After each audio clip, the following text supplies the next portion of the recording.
choques eléctricos que se producían, ¿verdad? Principalmente en el hueso, ¿no? Habíamos visto que había un fenómeno descrito básicamente por el profesor Basset, que nos hablaba acerca del acoplamiento inductivo, el cual explicaba el comportamiento de los campos magnéticos que tenían que poner.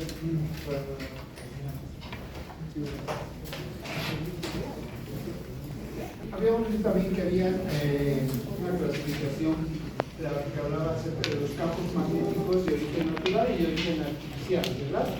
Cuando hablamos del origen natural siempre nos vamos a referir de un campo magnético de baja intensidad y un campo magnético continuo y constante, ¿verdad?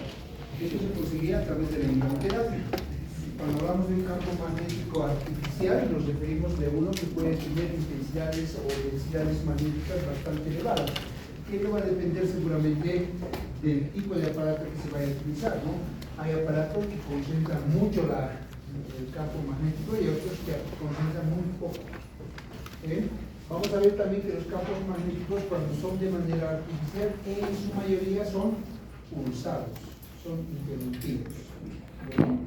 Entonces, tenemos que diferenciar entre el campo magnético de origen natural y aquel que es de origen artificial.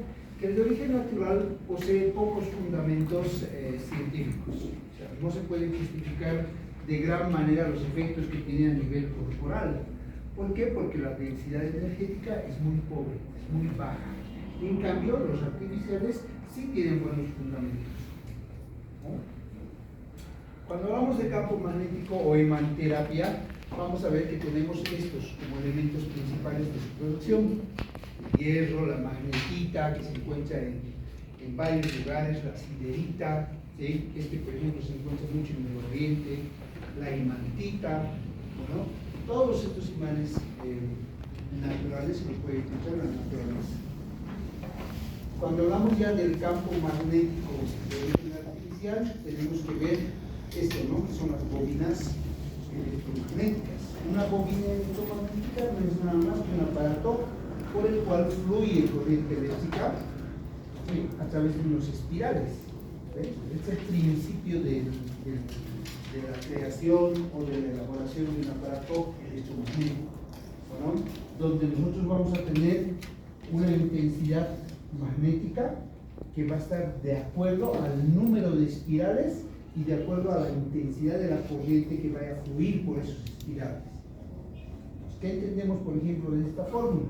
Que la intensidad del campo magnético va a ser directamente proporcional al número de espirales. Es decir, cuanto mayor cantidad de espirales tenga, va a tener mayor intensidad, ¿sí? Y también va a ser directamente proporcional a la intensidad del flujo de corriente. Mayor intensidad de corriente, lógicamente que va a haber mayor también intensidad del campo magnético, ¿sí? Pero ello se va a ver afectado, va a estar contrapuesto por la longitud del solenoide. Entonces, cuanto más largo sea, menor densidad de campo magnético va a tener. ¿Te das cuenta? Por ejemplo, en este,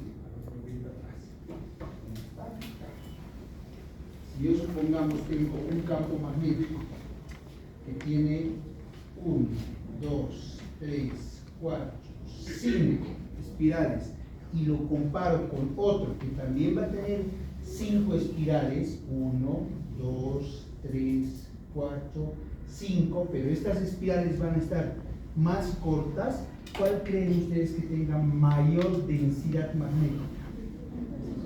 ¿El de arriba o el de abajo? El de arriba. Pues todo va a ir en contra cuanto mayor longitud tenga el aplicador, o en este caso el cilindro.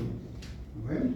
Mientras más largo sea, la densidad o la intensidad de campo magnético va a bajar, ¿sí? Por eso es que no se pueden hacer, ¿sí? En fisioterapia no se pueden hacer aplicadores corporales, o sea, no hay un tubil que los pongan de los pies a la cabeza. ¿Por qué? Porque eso haría que la intensidad baje, se vea mermada, ¿no? Por eso es que hacen por segmentos. Por ejemplo, este puede abarcar, qué sé yo, zona lumbar. Si yo quisiera tratar zona dorsal y zona cervical, tendría que hacer que este mismo cilindro se mueva. factor longitud, si no hubiera este factor, lo más sencillo es hacer uno más largo, separar las espirales, ¿verdad? Pero aquí la fórmula nos está diciendo que a mayor longitud, menor intensidad de campo magnético, ¿no? La intensidad de campo magnético se ve representado en Gauss. Esto de manera convencional. ¿Qué quiere decir eso? Antiguamente era la intensidad medida en Gauss. Hoy en día se mide en teslas, ¿sí? Pero la relación o equivalencia de un tesla y un Gauss no es lo mismo, ¿sí? Un Gauss equivale a 10 a la menos 4 teslas. ¿Qué significa eso? Que un Gauss es igual a 10.000 teslas, ¿no? En fisioterapia no utilizamos teslas, utilizamos militeslas. Entonces, en los equipos ustedes van a encontrar seguramente la intensidad demarcada en militeslas. Yo he visto, la verdad, algunos equipos de Argentina que siguen midiendo en Gauss, pero hoy en día lo que ustedes van a ver es esto, ¿no? Este valor, militeslas. Además debemos entender que más allá del factor del número de espirales, la intensidad de corriente que fluye dentro de la espiral, la longitud de la espiral, tenemos que considerar que también la concentración de energía siempre va a ser mayor en la parte interior del solenoide o del cilindro, no así en el exterior. Recuerden ustedes la imagen del campo magnético terrestre, ¿verdad? ¿Se acuerdan que era un planeta así y que teníamos algo que salía así, por un lado y por otro lado, ¿no? Tenemos que entender que el campo magnético se concentra mucho más en la parte central, ahí, en comparación de la parte externa. Por eso es que nuestras aplicaciones casi siempre van a consistir o son de preferencia en la parte central, ¿sí? Ahora, si nosotros hacemos un corte en este sentido, ahí, en ese sentido, es decir, un corte transversal, vamos a tener una imagen diferente. ¿Cómo va a ser la imagen?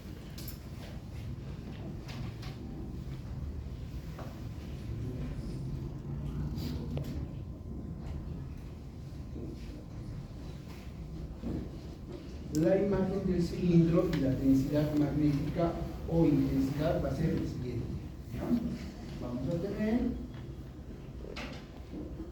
el espiral y vamos a tener las líneas magnéticas dispuestas de esta manera.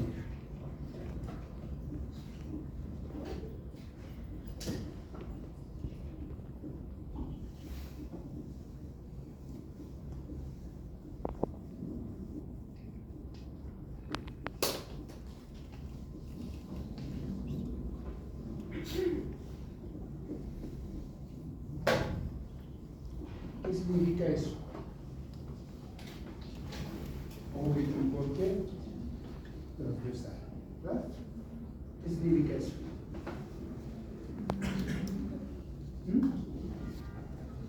Que la concentración de energía o la intensidad se va a ver más en las paredes del cilindro, ¿no ven? En comparación de la parte central. O sea que yo voy a tener un mayor efecto magnético en toda esta zona y un menor efecto magnético en esta zona. Por eso es que cuando nosotros aplicamos, colocamos el segmento de un paciente, siempre procuramos que esté pegado al cilindro, ¿verdad? Eso ya ustedes tal vez no se han dado cuenta cuando le aplican al paciente, porque usted le dice, meta su mano y por gravedad se cae al piso. Indirectamente lo que están haciendo ustedes es pegar al lugar donde hay mayor densidad, ¿sí? Pero ustedes tienen que saber que la concentración de campo magnético está en las paredes, no así en el cerebro. Pero ojo, esto es cuando tenemos un cilindro, una bobina, ¿no? Vamos a ver que nosotros, aparte de este tipo de aplicadores, también podemos tener otros tipos de aplicadores, como por ejemplo este caso, ¿no? Que no es lo mismo que esto, ¿sí? Bueno. En el caso de los campos magnéticos, tenemos que entender, ya lo habíamos dicho, siempre vamos a tener un polo sur y un polo norte, ¿verdad? Un lugar por donde ingresa el campo magnético y por donde sale, que es la parte fundamental, la parte importante. Si bien el campo magnético alternante que vamos a conseguir con el flujo de corriente va a ser interrumpido, tenemos que entender que siempre va a haber esta dirección, que va a ir de sur hacia norte. Entonces, para nosotros es importante saber dónde queda el norte y dónde queda el sur, ¿verdad? Si yo, por ejemplo, veo en este aplicador o en este aplicador, ¿cómo me puedo dar cuenta dónde está el norte y dónde está el sur? Por el enchufe, entonces, compañera. ¿Qué tal? ¿El enchufe qué sería? ¿El norte o el sur? Ahorita vamos a hablar de eso. Aquí, por ejemplo, en este caso, miren, este es para muñeca. ¿Dónde es el norte y dónde es el sur? Aquí igual, ¿no? Entonces es diferente. Vamos a ver un videito acerca del campo electromagnético, ¿ya? ¿Y qué efectos tiene? Asustado, che. Mi brazo se va a caer.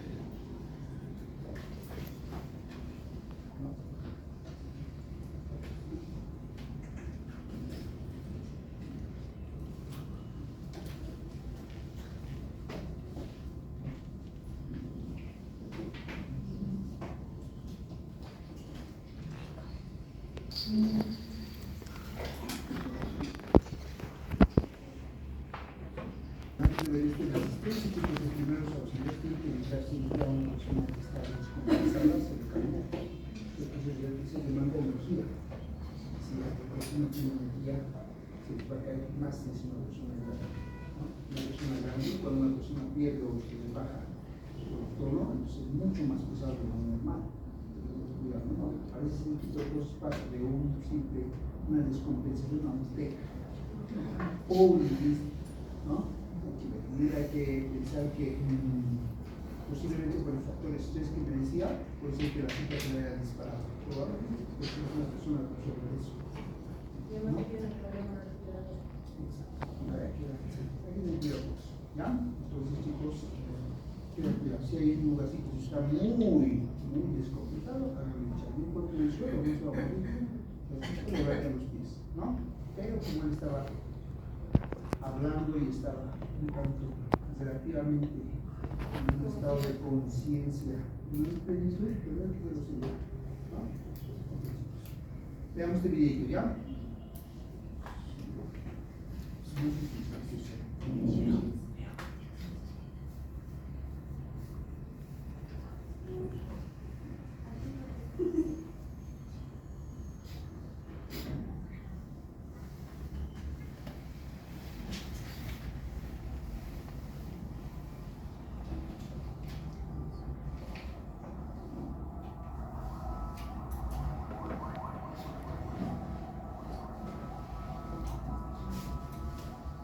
Pioneros del electromagnetismo.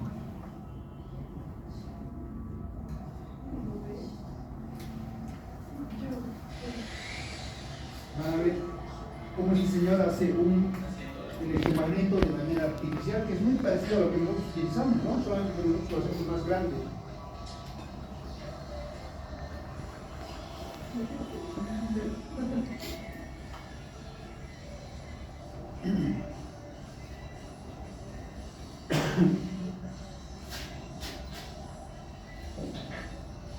Aquí termina la picomina. Solenoide para mi experiencia siguiente. De guía al laboratorio. Y una vez que hemos terminado la fabricación de nuestro solenoide, conocido como bobina o enrollado de alambre, vamos a utilizarlo en una sencilla experiencia de laboratorio para ver la importancia que tienen dentro de los fenómenos conocidos como inducción electromagnética, campos magnéticos y otros innumerables fenómenos utilizados en electricidad y electrónica. Los materiales a emplearse para nuestra práctica son los siguientes. Una fuente de corriente directa. Vamos a utilizar entre 4 y 5 voltios. Tiene sus polaridades positivas y negativas. Emplearemos unas cuantas brújulas. Todas ellas se encuentran señalando el norte geográfico con su aguja de color oscuro. Utilizaremos también una cantidad de limadoras de hierro, una bobina pequeña, un solenoide que la hemos extraído de un dispositivo de un motor de arranque de carro. Este dispositivo se llama el automático. Una varilla de acero o hierro, igualmente una bobina o solenoide de 300 espiras o vueltas, alambre de cobre barnizado y un núcleo de hierro que lo hemos pintado de color negro para evitar la oxidación. Y por supuesto, nuestro aparato principal va a ser el solenoide, que lo hemos incrustado en una lámina de acrílico.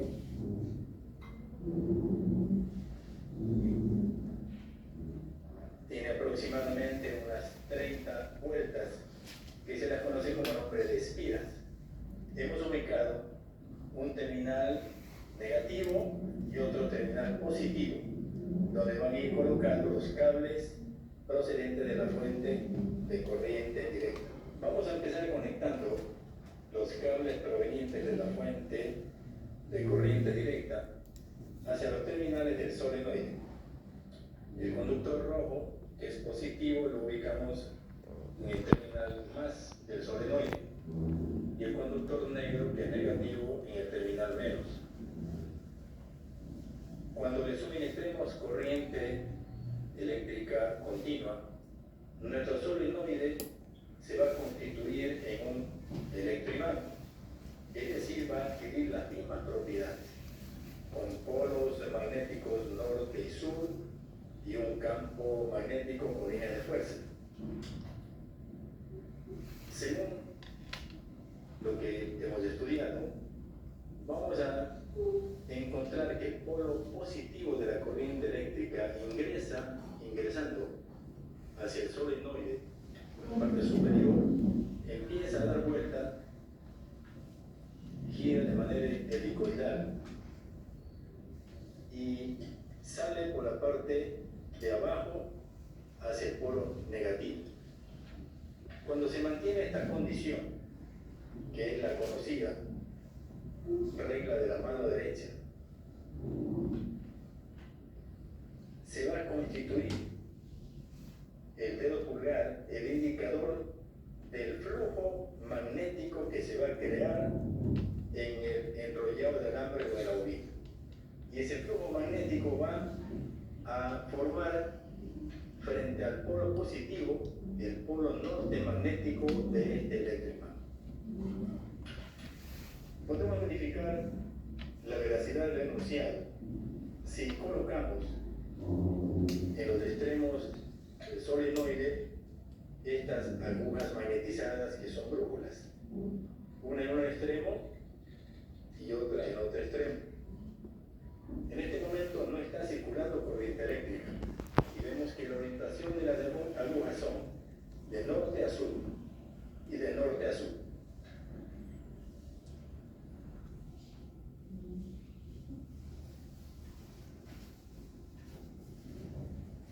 En el extremo donde tenemos la polaridad eléctrica positiva, se ha creado o se ha inducido en este extremo del solenoide un polo magnético norte, y ese polo norte ha atraído al extremo de la brújula de color blanco que corresponde al polo sur. Podemos darnos cuenta, si retiramos la brújula, que es esa posición, el color oscuro el polo norte y el color blanco el polo sur. Y al colocarlo frente a la bobina, vemos que hay atracción.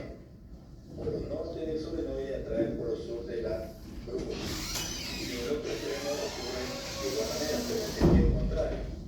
El polo negativo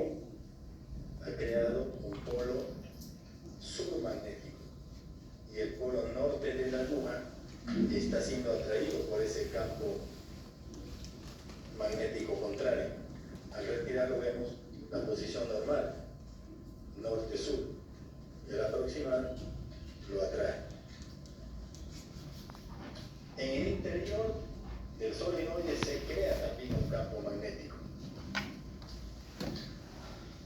Vamos a introducir una brújula adicional en la parte media, pero primero vamos a quitar el paso de corriente eléctrica. Vamos a introducir allí esta brújula en la parte media del solenoide. Y tenemos la ubicación normal, las brújulas señalando el norte geográfico, su polo norte así, hacia el norte geográfico terrestre. Vamos a conectar la corriente eléctrica. Veamos.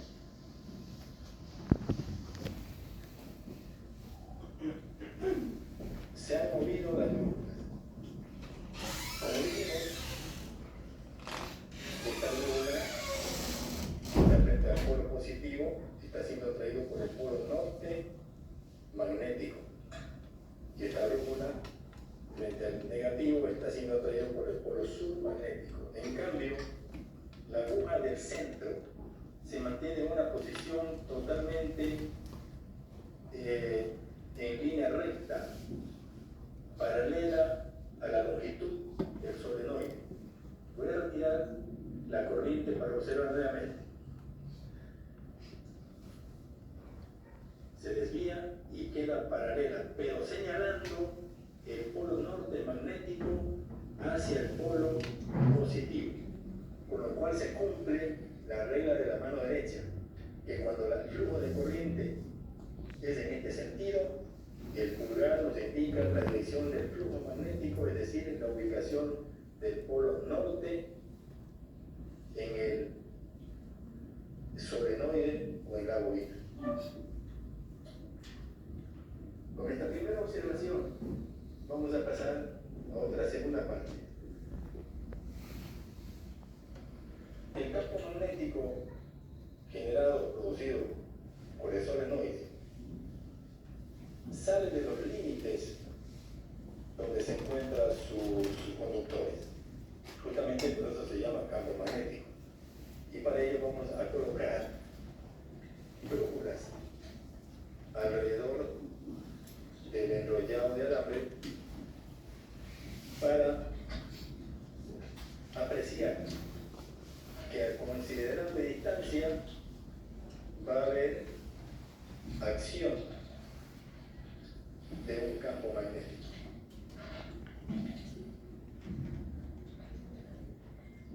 En este momento que no hay paso de corriente eléctrica, todas las brújulas se encuentran quietas, señalando el polo norte geográfico. Vamos a conectar el ingreso de corriente eléctrica. Estamos trabajando con 5 voltios de tensión directa. Vamos a colocar el terminal. Las agujas se han perturbado. Todas ellas se han perturbado y se han quedado ahora quietas en diferentes posiciones. Vamos a ver. La que está frente al polo norte, el polo sur la atrae. El polo sur también la atrae porque está próximo a ello. Esta aguja se mantiene el polo norte con orientación hacia el polo sur. Este polo norte hacia el polo sur, norte al sur, también acá norte al sur, y esta se mantiene un poco indiferente, pero sí afectada por el campo magnético.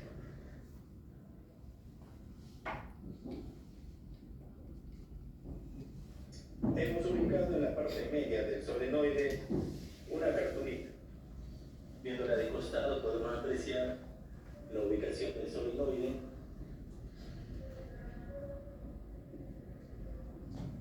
En la parte media está ubicado la cartulina. Conectamos los terminales, el polo positivo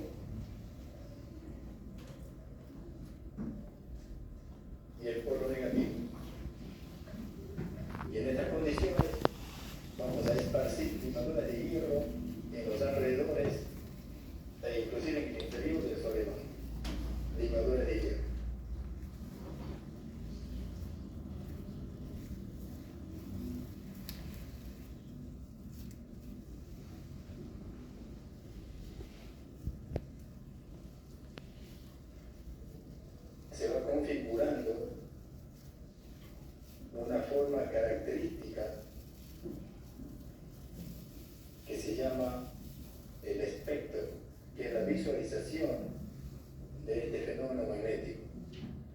Para ser más claro, y por cuestión de pocos segundos, vamos a suministrarle más voltaje al ingreso de la corriente al solenoide. Voy a suministrarle 12 voltios. Y voy a esparcir, agitar un poquito la cartulina y vemos cómo se nos va configurando el espectro magnético.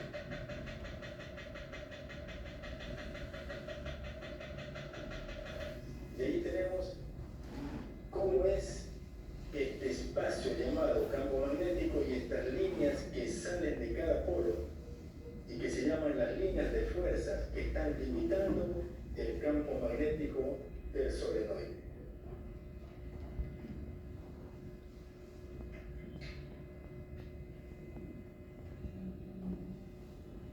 Con esta observación vamos a pasar ahora a otro diseño de aplicación de un solenoide.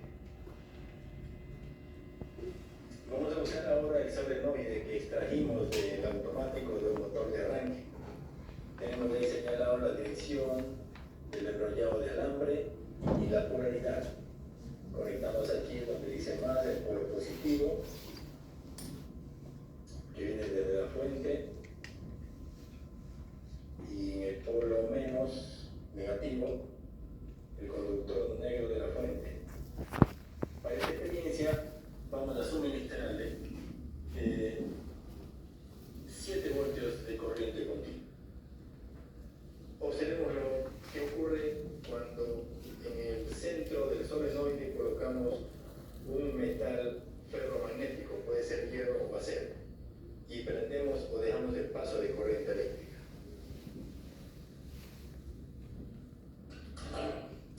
Se produjo una atracción, puede ser en este caso hacia el polo norte, le ponemos en el otro extremo, dejamos pasar corriente eléctrica, va hacia el otro extremo. Esto es porque cuando está desubicado, no está en el centro, los dos polos, tanto el polo norte como el sur, tienden a atraer al objeto metálico que se encuentra en los extremos. En el centro está equilibrado la atracción magnética tanto de un polo como del otro y se encuentra el objeto allí prácticamente atraído por el campo magnético del solenoide.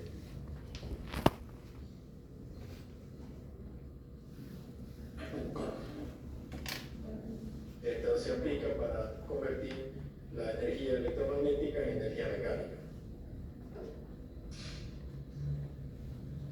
Para finalizar esta parte sobre el estudio de nuestro solenoide, vamos a ejemplarizar lo que ocurre cuando un solenoide o una bobina de considerable capacidad, en este caso una de 300 espiras, cuando le colocamos un núcleo de hierro sólido en su parte media, le suministramos corriente eléctrica, un cable positivo a un terminal y un cable negativo a otro terminal. Y ese elemento constituido ahí se denomina ya un electroimán, naturalmente disponiendo de la fuente de corriente. Vamos a darle 15 voltios de corriente.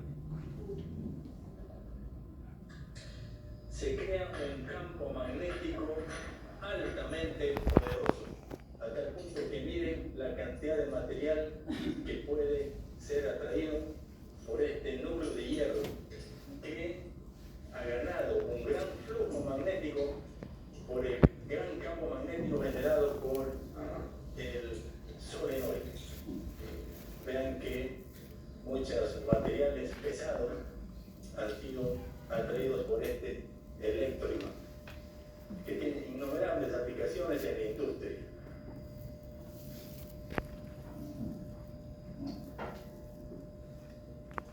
Gracias todo al elemental y simple solenoide, aplicaciones innumerables en la industria eléctrica,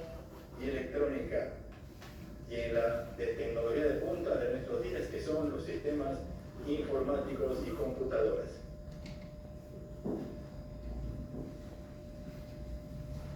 Quitamos la corriente y se nos vino todo abajo porque el electroimán es un imán temporal, es momentáneo, funciona solo.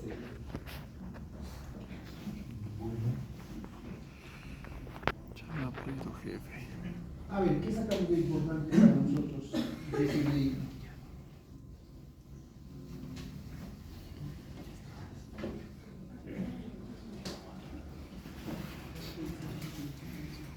¿O no hay nada importante? Composición del campo eléctrico nomás. ¿Qué es importante sacamos de ahí? Eso. Pues primero que el efecto electromagnético que hay a través de la luna y podría influir sí en el cuerpo, porque nos enseñaba que había tanto moléculas positivas como moléculas negativas, en el caso del calcio, el colágeno, ¿cierto? Entonces, si aplicáramos este tipo de bobina en manera en forma de seminoide, ¿no? Sí, tendría un efecto bastante visible en los resultados. Ahora, pienso también que no solamente tiene una buena aplicación terapéutica, porque en algún momento vi que el seminoide permitía que haya un movimiento, un desplazamiento de los materiales que había de hierro, ¿no es cierto? Y mencionaba que mientras más largo, eso podía bajar, pero mientras más corto, eso podía aumentar, ¿no es cierto? Ahora, si piensan, ¿no? Para saber de datos, sería un buen estudio. Se podría hacer movimiento con ese tipo de ¿Movimiento? Claro, en el campo eléctrico y el campo industrial, ¿qué creen que han utilizado estas pequeñas bobinas? ¿Ustedes han desarmado alguna vez los dindón de las cajas? Nunca han desarmado, nunca han visto. Es un solenoide igualito a este director, que tiene una barra de hierro ahí al medio. Y cuando ustedes hacen fluir la corriente, hace lo mismo que ha hecho la varilla. Se mueve la varilla. Estoy cansado. Se mueve la varilla, lo mismo que con la varilla de. Ha metido una varillita, ¿verdad? Ha hecho fluir la Ese video me ha hecho varillita dar sueño. hacia un lado, ¿verdad? Eso simplemente alrededor le ponen una campanita, entonces cuando la varilla se mueve, ustedes apretan el pulsador y la varilla golpea y ¡tin, tin! Y de vuelta, ¿no? Nada más. Ese es el principio del timbre. ¿Se dan cuenta qué cosa tan simple? Es una espiral de cobre, o sea, como si agarran un cable cualquier común y corriente y le dan vueltas y le ponen un fierrito al medio y un interruptor y hacen fluir, y cada que haga un fluir va a golpear la campanita. Es eso, ¿no? En el campo ya más industrializado utilizan esto como esa barra de hierro que han visto que atraía muchas cosas para poder seleccionar material reciclable de hierro, ¿no? Van a los basureros en esos países y hacen mover la basura por ahí y ponen un electroimán ahí, van captando el metal y eso lo vuelven a fundir y vuelven a hacer cosas de hierro, ¿no? Nosotros no hacemos eso, nosotros lo botamos, pero eso se puede volver a utilizar, ¿no? Ese es el uso del campo industrial. En el campo de la fisioterapia de salud, ¿será que nos sirve esto?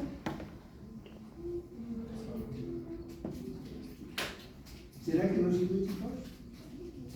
¿Qué tipo de corriente estaba fluyendo por este? Continua. ¿Qué pasaba cuando había flujo continuo?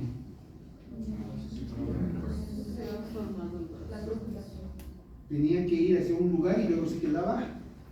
Había un movimiento mecánico, ¿verdad? Entonces se movía y se quedaba estático. La barrita de hierro igual. Entraba, se equilibraba y se mantenía estático. ¿Será que eso nos sirve a nosotros? No, porque nuestra aplicación sería un momento, una reacción y se quedaría estático todo. ¿Qué tiene que haber en fisioterapia?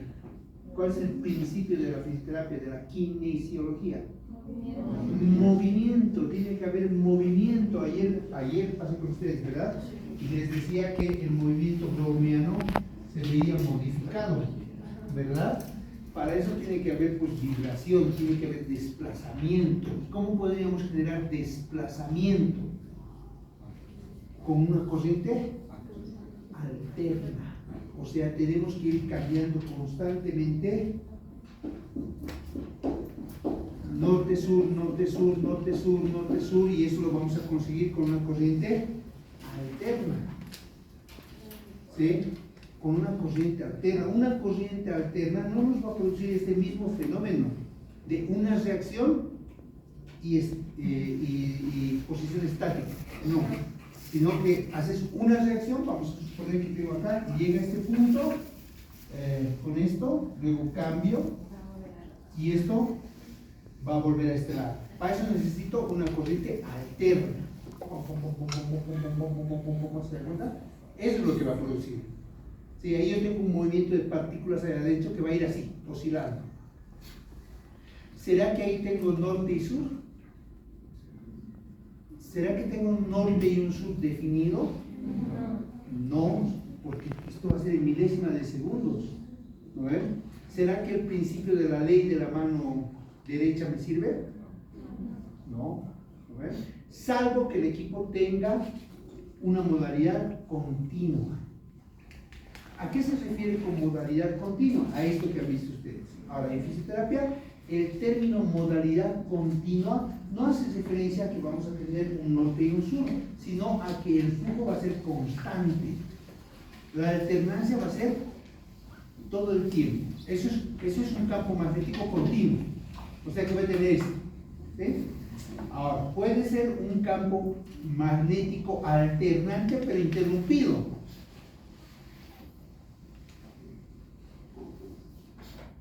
¿Se acuerdan? Sigue siendo alternante, pero es interrumpido. Entonces, no confundamos el campo magnético alternante de flujo continuo con el campo magnético producido por corriente continua, que es muy diferente. ¿Lo ven? La imanterapia, ¿qué tipo de campo magnético me dará? ¿Será alternante o será continuo o constante? Continuo, porque ahí siempre va a tener un polo norte y un polo sur. Entonces, ¿será que me produce movimiento de partículas? Por eso es que se dice que los fundamentos científicos no están claros. Porque te produce una reacción simplemente, tú necesitas que se mueva. Que se mueva. ¿Bueno? Espero que hayan entendido, les saquen la parte más importante de todo esto. ¿Qué más han visto? ¿Han visto la concentración de energía? Yo pienso que sí, ¿no? Con las partículas ferromagnéticas, cuando ha empezado a vibrar, se han ido acomodando y han visto que en el centro había muchas líneas de fuerza, ¿verdad?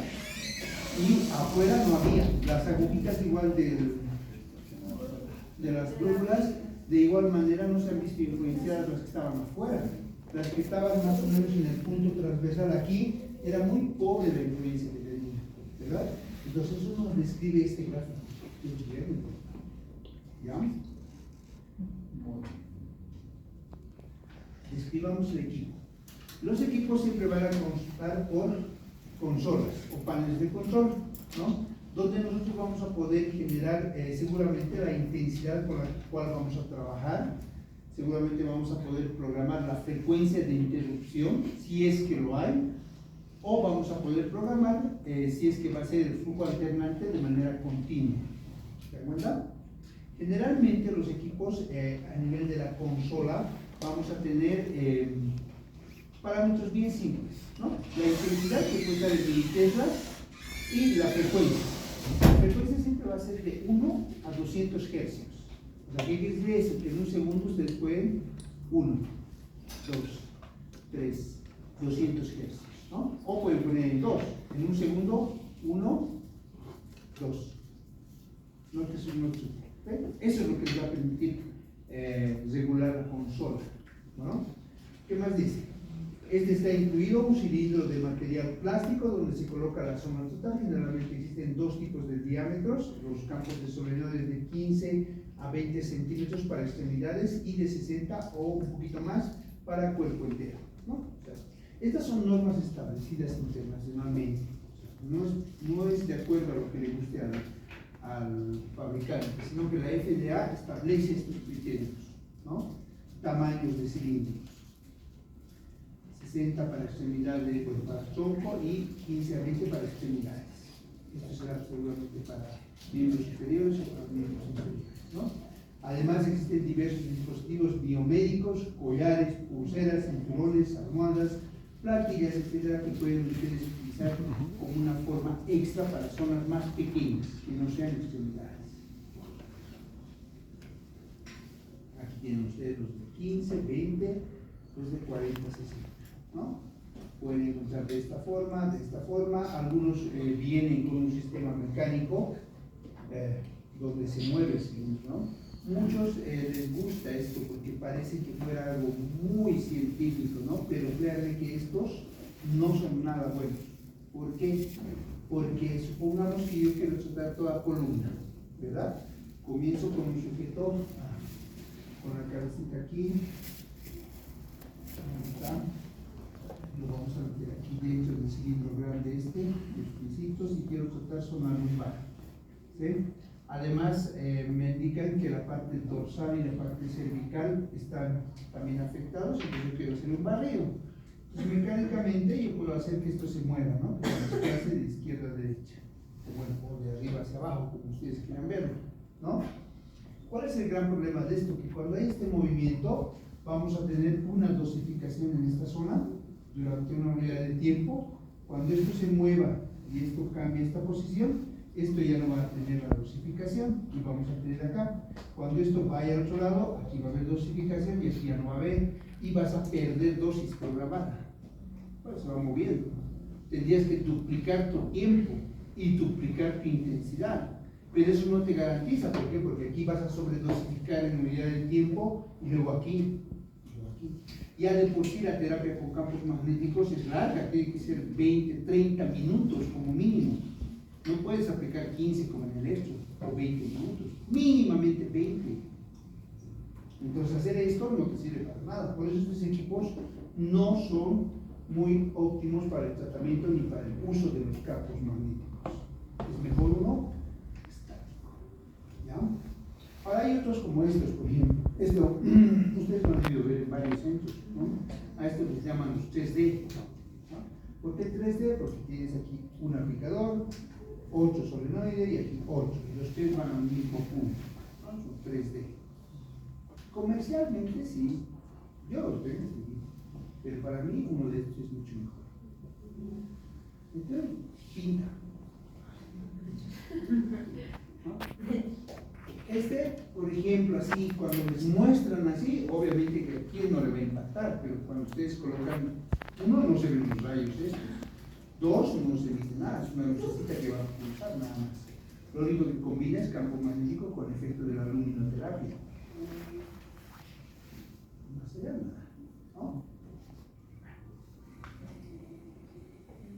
Estos sí son óptimos, ¿no? Para todo un segmento, cuando se aplica, ¿no? Ahora, si nosotros, por ejemplo, aplicamos uno así, ¿sí? Tenemos que considerar que en esta parte vamos a tener un poquito más de concentración, o sea, entre las dos bobinas o solenoides vamos a tener mayor concentración en comparación de este extremo y de este otro extremo. ¿Dónde voy a tener mayor concentración? En la parte central, cuando utilizo dos. Esto generalmente se utiliza para concentrar más la energía en un punto en casos de fracturas. Si ustedes tienen una fractura, por ejemplo, en tercio medio de fémur, y quieren ayudar a consolidar esa fractura, colocan uno por dentro, otro por fuera y los conforman, cosa que la fractura quede entre los dos. Esa es una buena aplicación. Es aceptable esa aplicación, ¿no? Lo que sí no tienen que ustedes pensar es que colocando un campo magnético introduciendo otro, por ejemplo, así pequeñitos dentro, van a tener mayor efecto. No, eso es un error, es pérdida de tiempo, más bien va a haber un fenómeno de dispersión. Si quieren concentrar la energía un poco más en el punto donde quieran tratar, hagan así, ¿no? Hagan coincidencias de extremos, no sobreposición. Hay otros como estos. Estos, por si acaso, igual son campos electromagnéticos, pero estos ya no son aplicadores de baja intensidad, son aplicadores de alta intensidad, ¿sí? Incluso estos pueden generar despolarización a distancia. Por ejemplo, nunca les va a generar despolarización ni activación, ninguna reacción sensitiva ni motora, estos, porque son de baja intensidad. En cambio, estos sí son de alta intensidad y pueden generar despolarización a distancia y reacción sensitiva a distancia.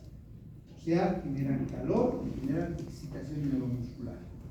Tiene esta pequeña perforación acá al centro porque ahí se puede introducir un emisor láser. Y hay la combinación de campo magnético más láser. Entonces estos son los ultimitos, pero son de alta potencia. Son bastante buenos. Yo creo que este me voy a comprar porque me interesan mucho los efectos que hay. Son bastante buenos. Los efectos es lo que me interesa de esto, ¿no? Ahora, ¿por qué tiene este brazo mecánico? Es porque seguramente no puede estar cerca de la exposición de terapeuta, tiene que estar alejado. No es para aplicaciones como en este caso en contacto. Ustedes han debido ver que en campo magnético ustedes le pueden hacer chocar incluso acá, porque la potencia es baja, ¿no? En este caso no tiene que estar a distancia, similar a una microonda. La microonda, ¿se acuerdan que tenía un bracito mecánico? Es muy parecido a esto, pero el principio es distinto. Bueno, ¿qué más? Aquí está, como les había dicho, en la consola ustedes van a encontrar estos parámetros que son bastante fáciles. Algunos llegarán de 100 hasta 100 Hz, otros llegarán hasta seguramente 200 Hz, eso va a depender del fabricante. ¿Ya?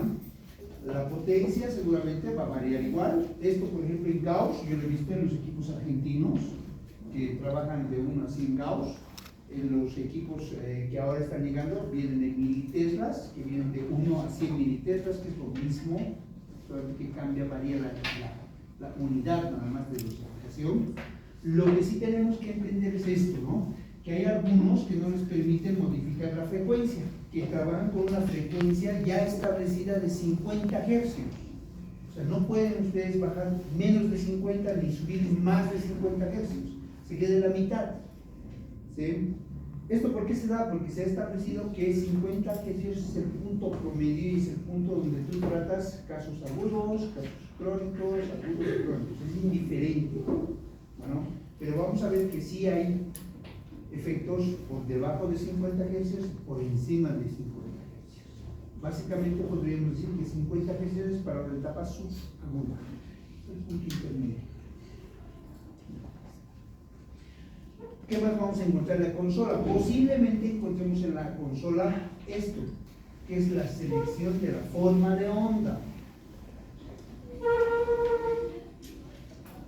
Existen ondas que vienen de esta manera, trenes de ondas sinusoidales, que sería como el negro que están viendo acá, ¿sí?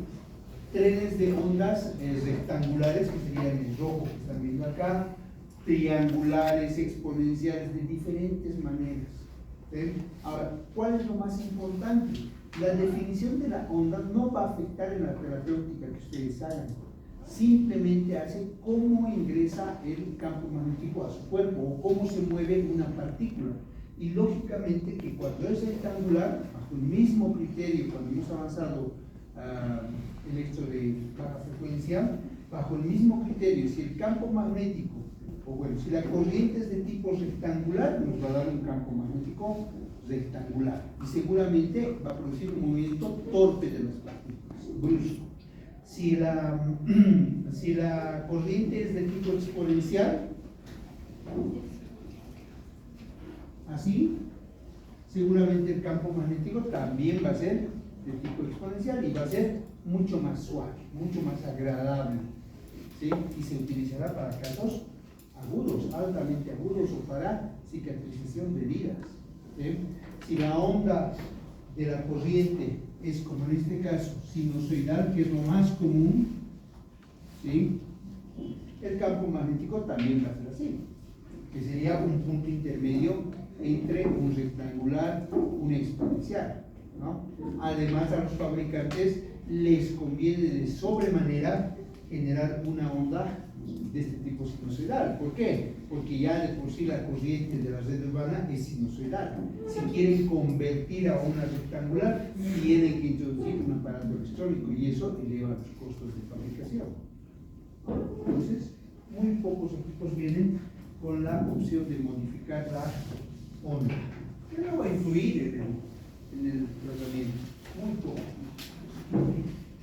La frecuencia, aquí está, fíjense, se escoge 50 hercios. ¿Por qué razón? Porque es la más empleada en la red urbana.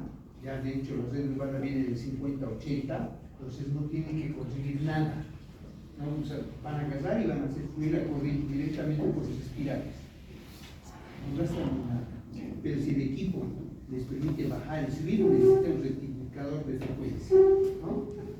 Brinda mejores efectos en la magnetoterapia, buenos efectos en problemas óseos, 50 hercios arriba. Esto es importante, todo lo que sea 50 hercios para arriba se utiliza para estimular, tiene un efecto estimulante, se utiliza para tratamientos o problemas traumáticos, distensión de ligamentos, rupturas musculares, etc.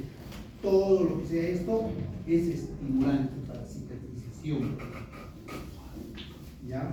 Todo lo que sea por debajo de 50 hercios se utiliza para tejidos frágiles, como ser nervios, ¿sí? Para poder disminuir la viscosidad y densidad de la sangre. ¿Sí? ¿Qué significa eso? O sea, que hacen que la sangre circule con más facilidad. ¿Sí? Es relajante además. Entonces también podemos decir que frecuencias bajas se utilizaría para casos agudos, altamente agudos, para cicatrización de heridas, ¿no? En el caso de frecuencias altas, para problemas crónicos. Siempre que el equipo les permita a ustedes modificar. Si no, fíjense aquí que dice, ¿de dónde sacan estos parámetros? Aquí ustedes pueden ver varios iones, ¿no? Que responden a diferentes frecuencias. Eso se conoce como frecuencia ciclotrónica de moléculas.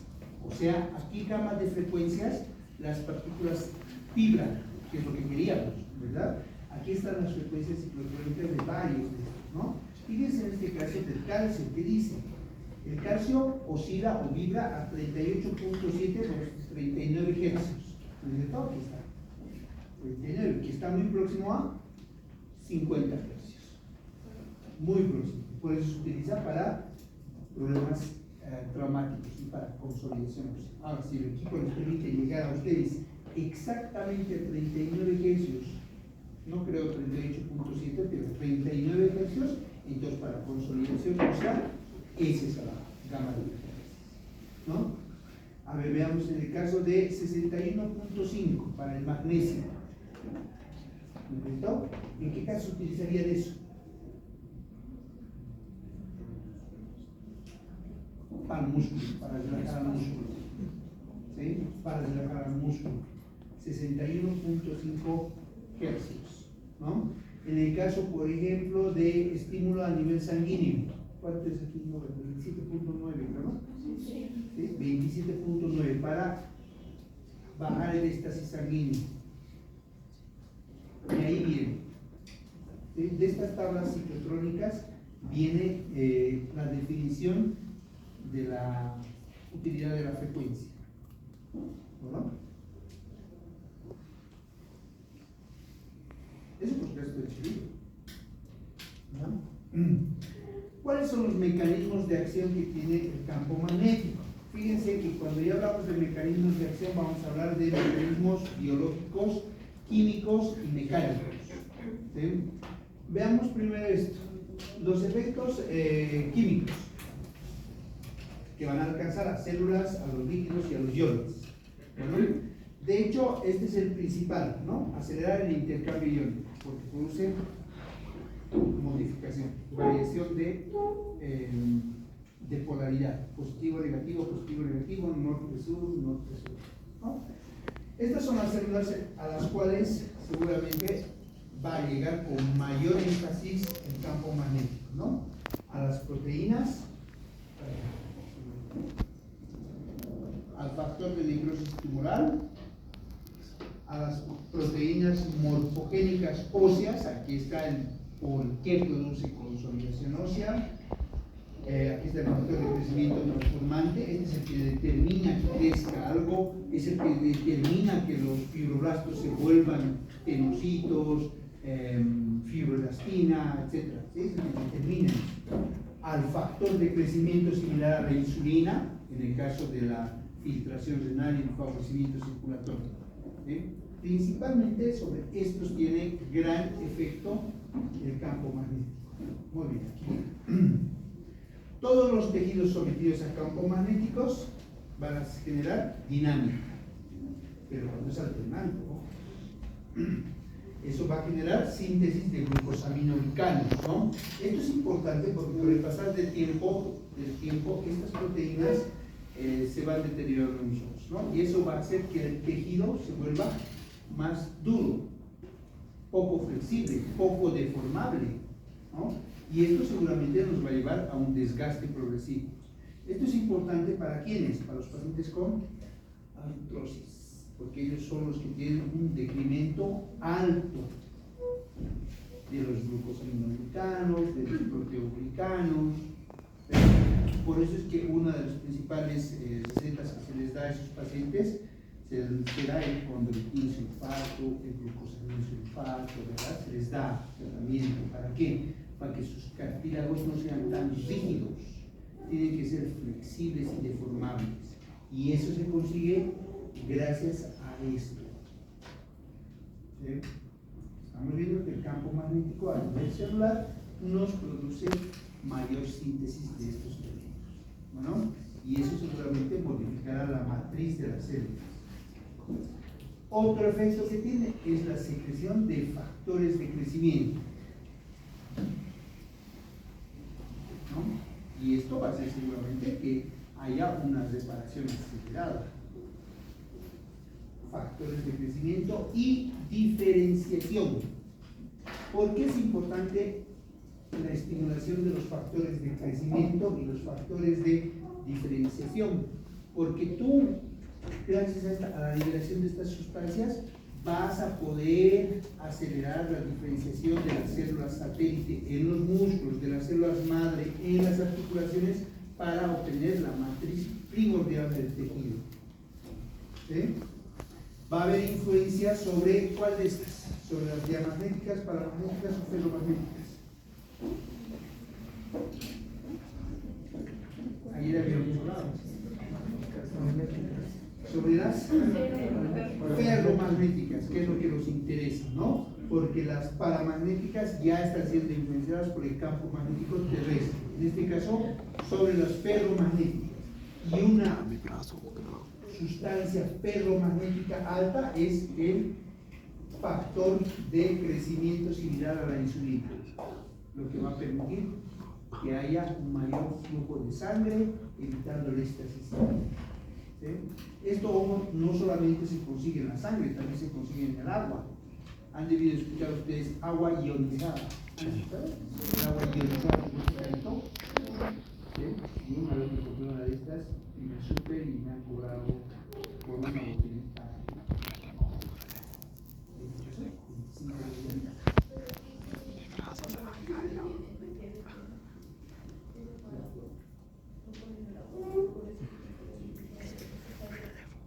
Y yo teniendo el equipo de campo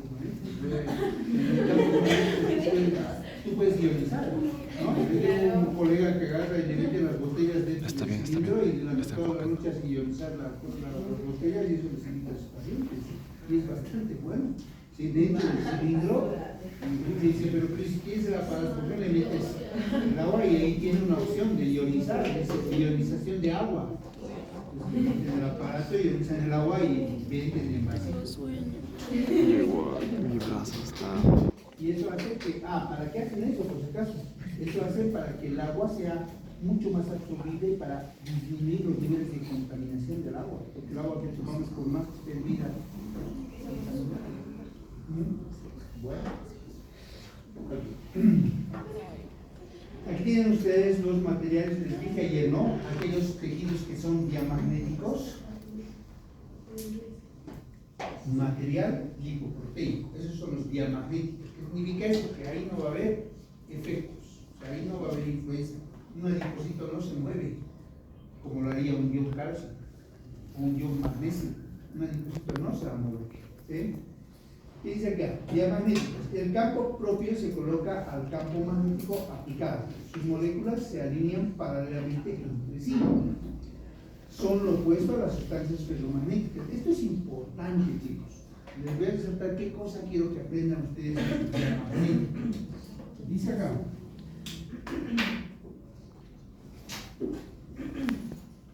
Este es otro fundamento.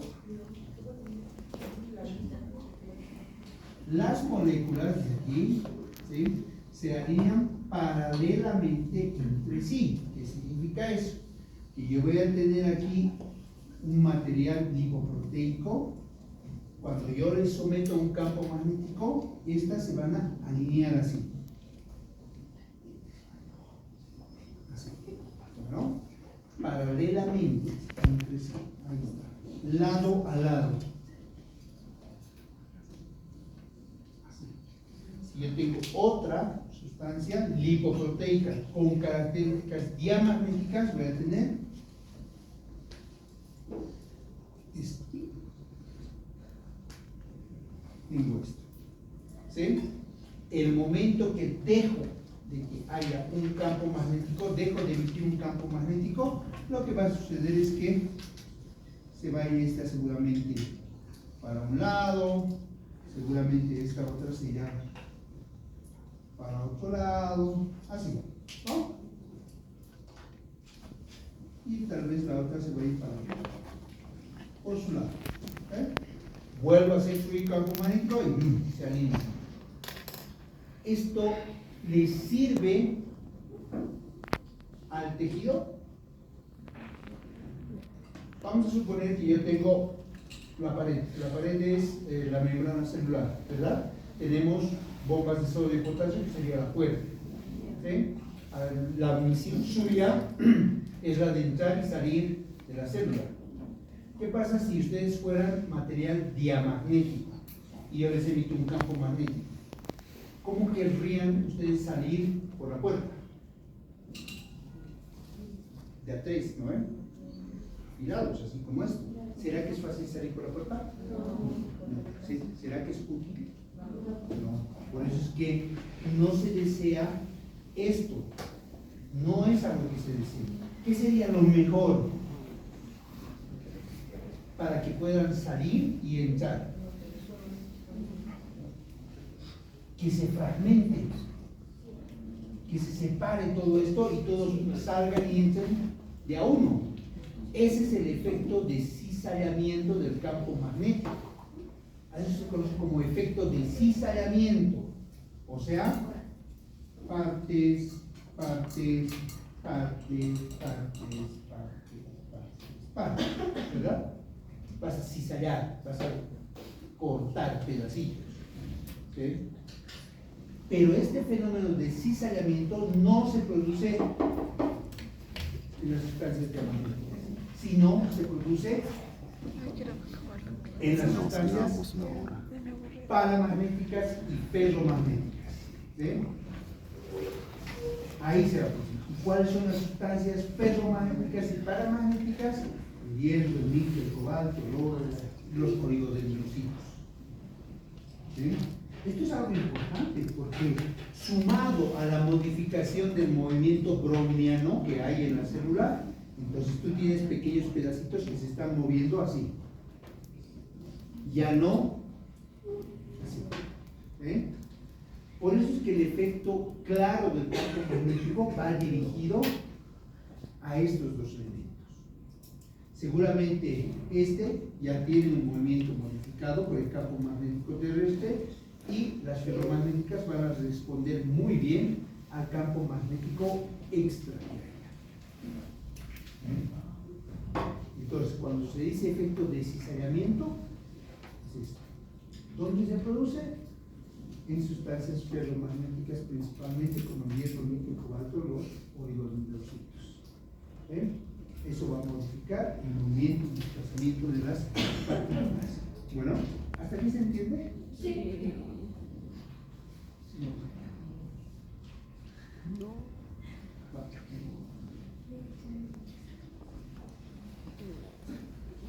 ¿Hasta qué hora tenemos capítulos? Ya, vamos a ver este video más y luego lo hacemos. ¿Tienes algo?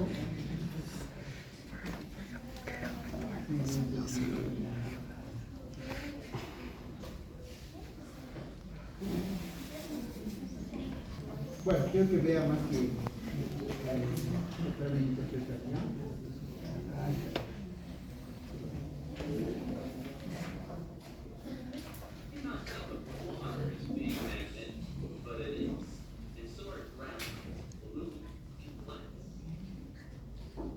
This is a new and different category of magnet, called either ferro or diamagnet, and it's different from the magnetism that you're used to. You're probably already familiar with ferromagnetism. Ferro means iron.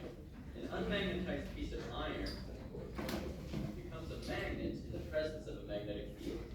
The effect is strong and lasts even after the magnet is removed. Paramagnetism is a similar effect, except that it's much weaker and temporary. Although, a good example of paramagnetism.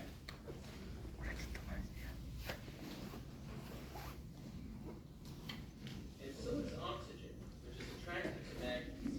Here, I have a few milliliters of liquid oxygen, which sticks to the magnet. I'll explain why later. Gadolinium oxide and cupric sulfate are good examples of paramagnetic substances. Cupric sulfate is a salt that can be picked up by a magnet. Diamagnetic materials are exactly the opposite of paramagnetic. They are always repulsed. They would rather die than be in a magnetic field. An important example of a diamagnetic material is graphite. This specially made pyrolytic graphite is repelled by a magnetic field. Don't be confused. This is not static electricity or any currents. Graphite is repelled by a magnet, always, both by the north and south end. Pyrolytic graphite is a rough crystal of black carbon layers, which maximizes the diamagnetic effect. Of course, the best diamagnets are superconductors, which at low temperatures provide exact opposite repulsion to whatever magnetic field is present when they're chilled. They are perfect diamagnets. The most famous and powerful diamagnetic is bismuth, element number 83 on the periodic table. The bismuth powered boat sails toward the weaker magnetic fields.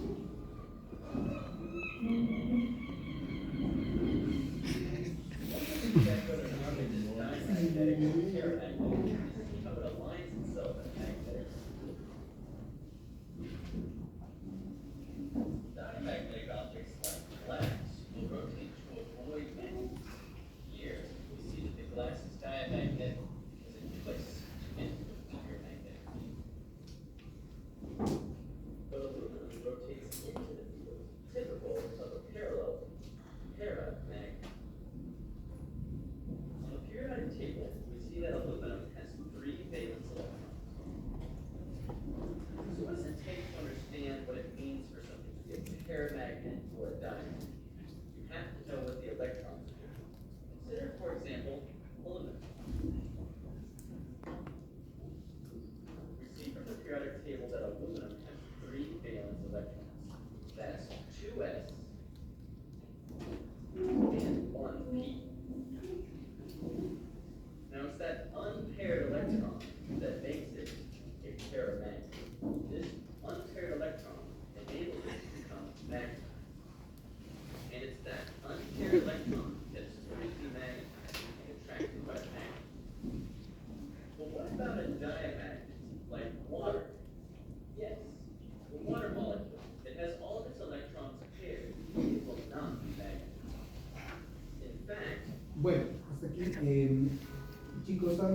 se han dado cuenta que ha sido una sustancia diamagnética y paramagnética, ¿no?